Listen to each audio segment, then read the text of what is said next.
10:04 p.m. A desperate voice screams into the phone. Please help, she shot herself. Hello, oh my god, my partner just shot herself in the head. What's the address? I'm at the Waldorf Astoria, Orlando. Oh my god. But what the police found in that Orlando hotel room would expose a deadly lie. This is the story of Alana, a 26-year-old scientist who should be alive today. And Mega, her girlfriend, who had a secret that would destroy everything. What really happened behind that locked door? The answer will shock you. Alana was everything you'd want in a daughter. Smart, caring, and dedicated to saving coral reefs. At just 26, she was already making waves in marine biology. But here's what made her special. She was the rock of her family when her mother died. Of cancer in 2021, Alana stepped up. She cared for everyone while chasing her dreams. Her father Charles and sister Carly describe her as the perfect daughter. The kind of person who would never hurt anyone. So why would she want to die? Mega seemed like the perfect partner. A public health student with good grades and big dreams. But college records reveal a dark secret. Documented suicidal thoughts and mental health struggles. Their relationship was toxic from the start. On again. Off again for months. But here's where it gets creepy. Mega was willing to pay for love. Text messages show she offered Alana $10,000 to stay in the relationship. $10,000. Who pays someone to love them? And what happens when the money isn't enough? The texts get worse. Mega writes desperate letters filled with threats about what she might do if Alana leaves. Classic emotional blackmail. But Alana was done playing games. That final trip to Orlando wasn't a romantic getaway. It was Alana's way of ending things for good. She was going to break up with Mega face to face, but Mega had other plans. At 10:04 p.m., Mega calls 911. She shot herself, she screams. Police and paramedics race to the Waldorf Astoria.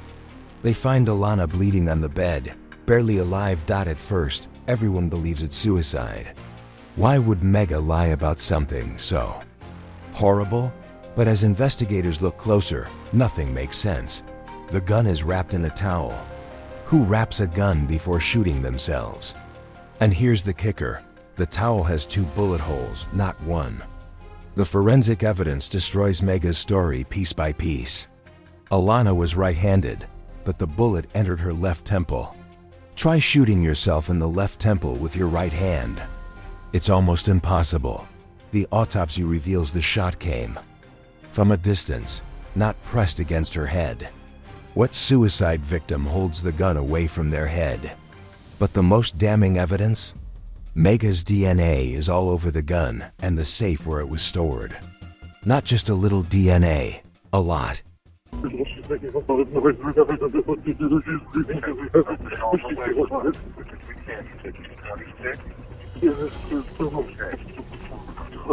she making noise right now? Is she awake? Is she breathing? Is she moving on her own? She's going.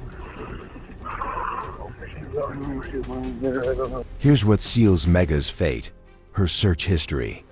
Days before the trip, someone researched hollow point bullets on devices linked to Mega. Why would someone research bullets if their girlfriend was planning suicide?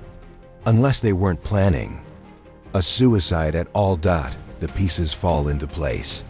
This wasn't a tragic accident. This was murder. Police interview Mega again. Her story changes. Details about the towel don't match the evidence. She describes the room wrong. She contradicts herself over and over. The blood spatter patterns don't match her version of events. The bullet casing is in the wrong place. Everything points to one conclusion. Mega killed Alana and tried to make it look like suicide. But why? The answer lies in those desperate text messages. Alana was leaving Mega for good. No more games, no more second chances. She was done with the manipulation and emotional abuse. Mega couldn't handle rejection. The woman who offered $10,000 for love decided if she couldn't have Alana, nobody could. May 22nd, a grand jury indicted Mega for first-degree murder. By June 1st, she was in jail. While lawyers build their case, a family suffers. Charles, who already lost his wife to cancer, now watches his daughter die in a hospital bed. The decision to remove life support breaks him completely. Carly, Alana's sister, shares memories on social media, videos of them laughing, singing, living life. A reminder of what Mega took away. But the family wants more than memories. They want justice. While lawyers build their case, a family suffers. Charles, who already lost his wife to cancer, now watches his daughter die in a hospital bed. The decision to remove life support breaks him completely. Carly, Alana's sister, shares memories on social media, videos of them laughing, singing, living life. A reminder of what Mega took away. But the family wants more than memories. They want justice. The evidence is overwhelming. The wrapped gun suggests premeditation. The DNA proves Mega handled the weapon. The internet searches show planning. Florida law is clear. Premeditation plus a deadly weapon equals first-degree murder. Mega faces life in prison, possibly the death penalty. Her defense team will argue mental illness. They'll claim Mega was unstable, not evil. But the evidence tells a different story. This case reveals something terrifying about domestic violence. The warning signs were all there. The manipulation, the threats, the desperate attempts to control. Alana's friends and family saw the red flags. But like many victims, she probably thought she could handle it. She was wrong.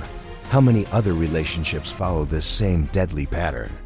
How many other Alanas are out there right now, thinking they can change someone who's already too far gone?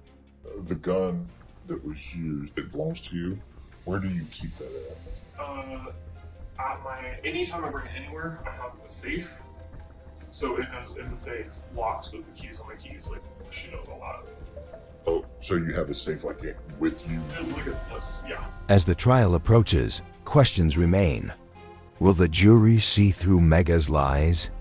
Will justice be served for Alana and her family? The prosecution has DNA, motive, and opportunity. The defense has mental health records and desperation. But the evidence doesn't lie. Mega thought she could commit the perfect crime. She thought wrapping the gun in a towel would hide the truth. She was wrong.